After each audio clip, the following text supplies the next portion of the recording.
Alrighty. Thank you for joining. When you do join, thank you for showing up. This is just a test to see how things go. I do plan on doing maybe a podcast like this um, every week or every other week, maybe once a month. We'll see how it goes. Just to see how things work. Right now, it's got a very basic setup. I got the webcam on. I got this headset, which right now, it's very basic, but it works. So we're going to get some new stuff in the future. I'm actually getting in a couple of days. I'm going to be getting a uh, microphone that's got like an arm attachment. It's going to have the filter in front of it, so it can help get rid of a lot of the imperfections in my voice. And then I'm either going to do off the camera stuff where it's going to be on um, through like Audacity or or Anchor, some type of recording thing, or it's going to be on this. And we might also use this for like the cancellation cup, or anything that's like immediate that needs to be done. I can post it to the HockeyNC YouTube channel or to the cancellation cup YouTube channel. But yeah, so this is what it's going to be like. And I'm kind of glad that I have this set up like this, because now once this stream finishes, I can actually save this and I can put this onto YouTube. So, and I can also read stuff live if people are interested. So right now it's just really a pilot, um, and we're me. It's just testing it out right now. Um, and forgive me if I'm kind of stopping and starting right now, because it's just me posting on Twitter um, that this is going on right now. So if you can give me a second while there's a little bit of awkwardness, I will post that right now and get back to talking to you in about 5 seconds.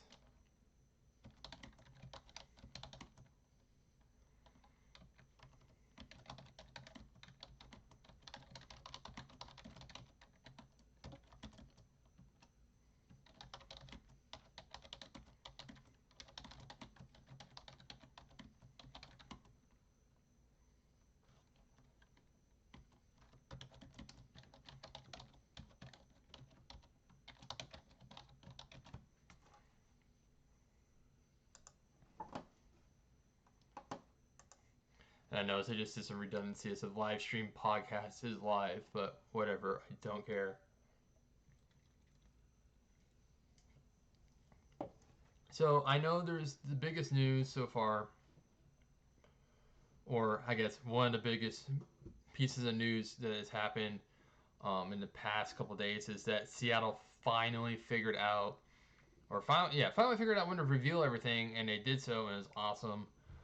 So, the Seattle Kraken, the logo looks awesome. I did an article about it on Under Review.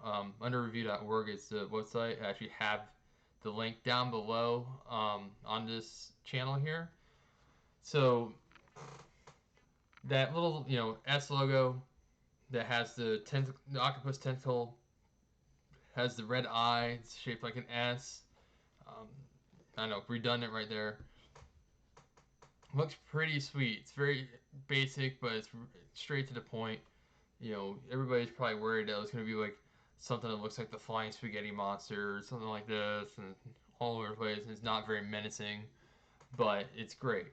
Um, then you have the anchor, and the anchor looks pretty sweet as well. And it's just a basic anchor. The the three-prong thing. Three-prong anchor, or to say it's a two-prong anchor, but the fact that it looks like a W. That's what most anchors look like, and they're based in Washington. That's got the Space Needle in the middle, um, and it's just pretty sweet. And the jerseys, my God, those things are like chef's kiss. so good, so good to look at, and it's a great thing to see. Um, I can't wait to see the players actually in those jerseys when the first exhibition games happen. I mean, I don't really care too much about them wearing the jersey for the draft. Like, oh, once Seattle picks their first pick ever, like in the entry draft, and they put the jersey on. I mean, that's great. We'll get to see like an actual jersey, but it's another thing to see the player fully dressed up in their gear, with the pants that go along with it, with the helmet that goes along with it, with the socks that go along with it, and so it's a pretty cool thing. And so, um, that being said, I don't like the typeface that much. Um, where it's just the word. It says Seattle Kraken. Like I get that it's trying to look sort of medieval but modern at the same time, and I mean it's okay, but it's not like um, not my cup of tea. And so also we know that NHL starting up again. It's not that many days away before they start, doing exhibition games, which are pretty awesome. I mean, it's going to happen in 4 days. Today's the 24th. The first exhibition games start on the 28th. And, maybe we'll get to see a change in the playoff format in the future because this is a whole different ball game for playoffs that I've never heard of, and it's actually pretty inventive, I think. You have your first four seeds in each conference playing against each other in a group to see who becomes the top, like the first seed, the second seed, the third seed, the fourth seed in the first round, and you have the other teams in the qualifying rounds. I mean, I feel like that's a European thing, because I know like in Sweden, they do promotion and relegation between their divisions. So the Swedish Hockey League is the top division, has 14 teams, and then you have the Alskaven, which is right beneath it, and then there's other divisions underneath that, and that used to be for a while, and they've changed it up through a series of like playoffs and stuff. But it used to be like the top uh, four teams in. I think it was like the top two teams plus the finalists of whatever playoffs they were doing, plus the bottom two teams of the Swedish Hockey League would all face each other, and they would play 10 games. They would face every team twice, and then the top two teams that um, played in the Swedish Hockey League the next season, and the other four played in the Alskaven. Um, so that's the closest I can get to it. So maybe they'll do that in the future. It would be great to see if they stick with that, if it's very popular. I mean, if it's not and we find it kind of stupid, then fine, go back. But, I've been kind of growing out of the whole division playoffs type thing. I know it's an old school thing back when you had the Smythe and the Campbell conference, or excuse me, the Wales and the Campbell conferences, and you went between the different divisions. But when you get the same teams over and over again, it doesn't really help the rivalry because I feel like the further you go into the playoffs, and then you meet a division rival, especially like an arch rival, then it makes it so much better. Face him in the first round when it's kind of like expected, kind of takes away from it.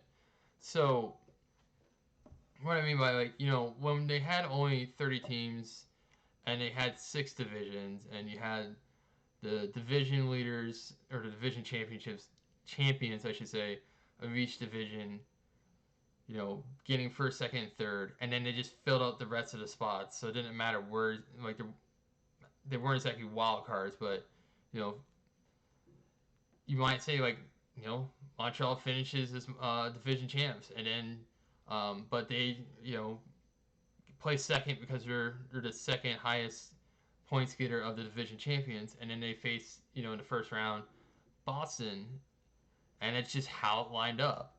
So that was exciting, but like when you go, oh well,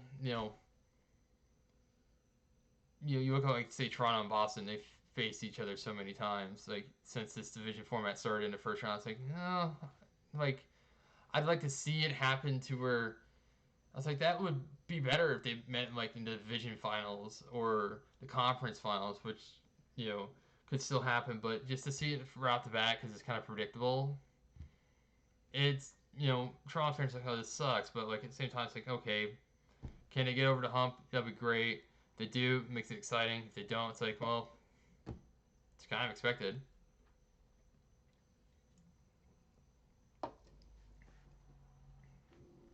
But if they keep this up, I'd like to see this be a thing. But I don't want to have all those teams in the playoffs because then it kind of negates the fact of having all these games, or I mean all these like regular season games, and then knowing that like 3/4 of the teams are going to make it into the playoffs. It's not my thing. But with that said, you could do maybe like a simple series between the top four to determine who is seeds 1 through 4, and then you can or even like the top 8 just all face each other like one like single round robin, and then after that becomes your 1 through 8, and then you do the full um, uh, best of 7 series from there on out. But the thing is that what I'm probably trying to get at is that I don't like and I know this sounds like I'm going off on like tangent upon tangent. So I don't like the amount of regular season games that the NHL plays. I think it goes on for far too long, and it makes the games less intense. And when you see something like, say, the Olympics when they're played in an NHL-sized rink, or the lockout shortened seasons, you notice that the intensity of the games are a lot higher because there is more at stake when you win and lose than when you play um, than when you play for some reason it paused. Hold on. There we go. Then when say you play 82 games in a season, because like you can have a rough start at the beginning of the year, and whatever. Like look at Carolina when they finally made it into the playoffs. They were almost destined to not make it. St. Louis the same way. They were destined to not make it like a quarter to a third of the way through the season. And all of a sudden they got their stuff together and then they made it into the playoffs, and for St. Louis they went and won the Stanley Cup.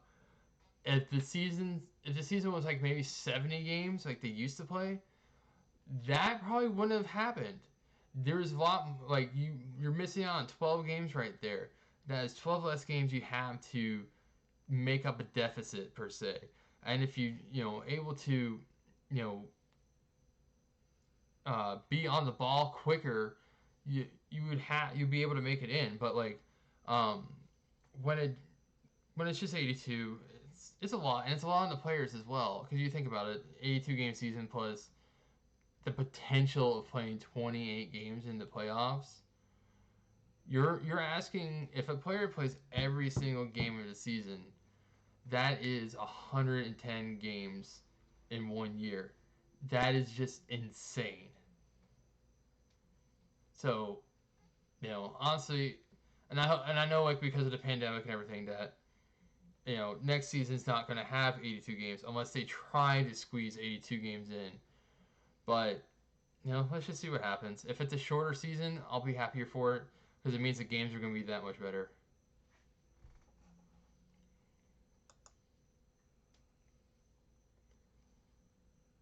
Also,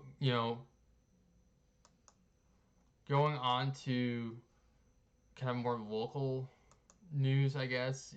We know that Forsland doesn't have a contract right now, and it looks like he's kind of been shown the door, and that kind of sucks because he's been such a enigmatic announcer. Like his character is just so great, and that you know everybody loves hearing his voice, hears his catchphrases, his silly nicknames for everybody.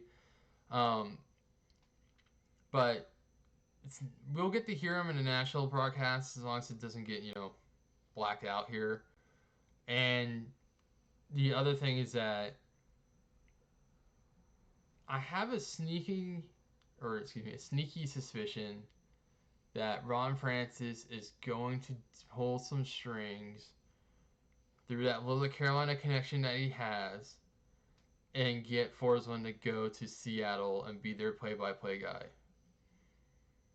I tweeted that out the other day. It didn't get a lot of traction, but I do feel like if he wants a deal where he's going to be able to stay somewhere and announce a team and not have to do so much, national broadcasts, he probably would go to Seattle.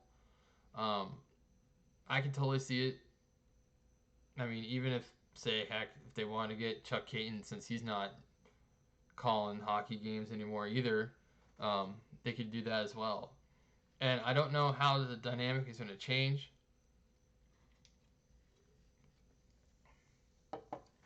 With, whoever does the announcing with Trip Tracy. I know they had a couple times during the year because, Forsman was off doing natural broadcasts. They brought in the broadcaster for the Charlotte Checkers. I think his name's, Jason I can't talk. Shuya? I don't want to, completely screw... Jason Shea. Wow. I hope he doesn't watch this because he's going to kick me in the teeth. But yeah, so for Jason Shea, he came in and did some commentary, or did the play-by. He was the main play-by-play guy, and younger guy might bring a younger demographic to people, but we'll see how he goes. If he's the one that they bring up, or if he sticks with the Checkers, it's it's up in the air right now, or if they bring in somebody entirely new. It's just all up to what they decide to do. And if Forsman doesn't, and going back to Forsman, if he doesn't come back, it's the best wishes. Everybody loves him here. There's not like it's a strained relationship between the fans and him. But at the same time, we know that Dundon, the owner, has his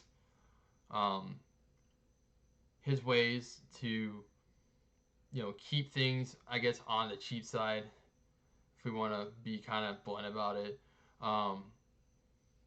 But he's also been pouring lots of amounts of money in on the other side of things. So while there's people that are not technically getting their worth or getting paid their worth, he is focusing on drawing the fans in.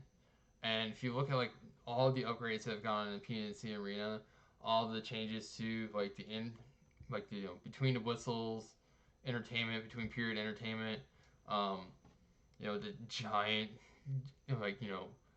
USS Enterprise size scoreboard, there's that. And then at the end, again, say what you will, him and Don, even though Don should get paid a lot more,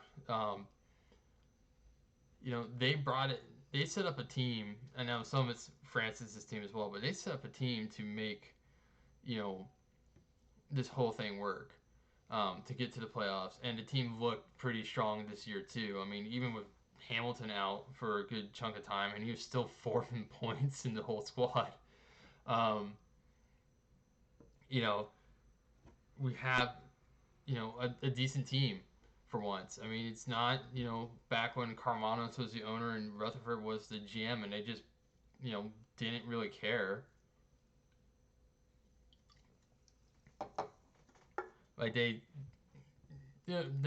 Those are wilderness years that I will at some point get into, and maybe have someone else come on and talk about it as well. But yeah, so I don't really have too much after that to say. I'm just we got to be patient. We hope that whoever they bring in will be decent on the mic, and it'll be not that you don't want them to replace Forsland, but you want them to at least know that they are there to continue on a legacy that Forsland has set up for the Carolina Hurricanes. All right, so another thing moving on to another subject, I am trying to set up a little project for HockeyNC. I am trying to, once I get this new mic in and what and set up, and I have like a little, video editor type thing that this desktop that I bought recently has on it. It's very basic, but you know, I'm fine with very basic things. I'm not here to do fancy, movie type productions. I'm just here to do, heck, even like if it was just a slideshow, um, that just did picture upon picture and was timed to my speaking. I'm gonna try to do a little like docu series about the history of professional hockey in the state of North Carolina.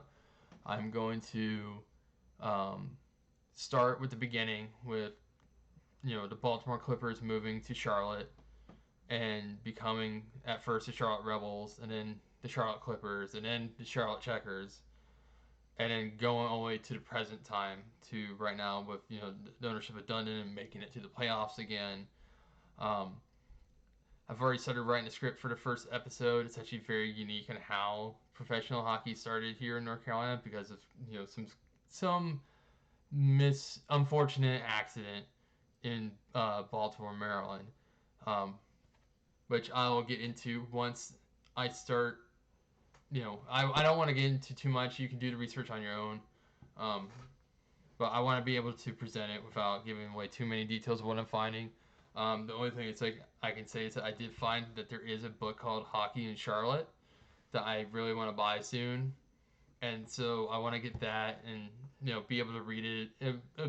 What I've been able to get from it from like the free previews pages is actually pretty substantial information that I can use in the first video, which is great.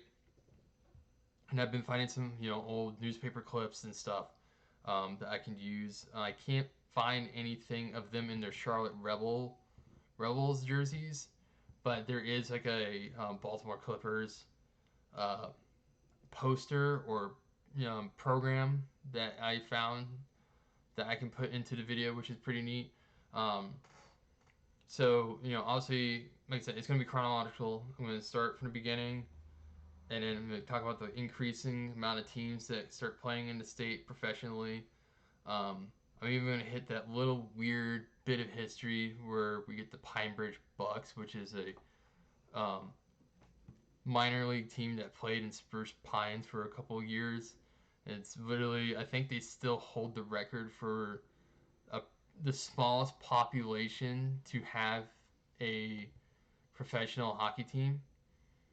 And I remember when I was younger, when I was playing Pee Wee at for the Hillsborough Sharks, that we would because we played in like a little league with the RYHA, that they would do a like this like tournament just amongst themselves out in Spruce Pines for a uh, in this like barn of a rink, which was okay, but nothing fancy. But I remember we did it the one time and brought Nintendo 64 up there, and it was just my dad and I bought Mario Party 2 for it. I should have bought Mario Golf instead. I ended up buying it later, but anyways.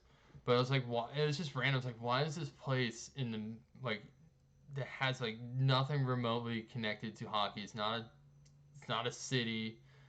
Doesn't why does it have a rink? And then you find out, well, it's because they have a little minor league team at some point. So this is probably like their practice rink at some point. Um, but yeah, I'm very excited to do something like this, to start this little project. I know it's going to be very hard for me to do because of the amount of work I have outside. Because my second job opened up again, so I'm going to be working both of those. Um, but it's going to be quite a daunting task to do. But you know, if I can get it done, I can get it done. And I just don't want to make it a burden upon myself. But I want to be able to get at least this one episode out and see what you guys think of it. And if it works, then maybe I'll do the second episode.